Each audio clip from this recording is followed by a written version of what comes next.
কতটা তথ্য সত্যতা যাচাই করে তাকে আটক করেছেন এটা আমাদের জানা নেই। আমাদের শুধু এতটুকু কথা থাকে আমাদের পরিবারের পক্ষ থেকে, যাতে কোনো নির্দোষ ব্যক্তি এই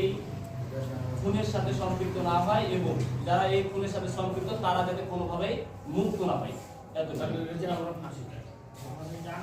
আমি আরেকটা কথা বলবো স্যার, আমার এই ছেলেটাকে কিনে বলা যে এই কি করলে যে এই ছাত্রলীগ করলে এটা আমরা উত্তরটা দেন তো, এটা উত্তরটা দেন তো, এটা দেখেন তো সবাই দেখেন তো এই ছেলেটা আবু রাইফেল এটা কি করে দিতে পারে আপনারা বিচার করেন, আমি আর কিছু বলবো না।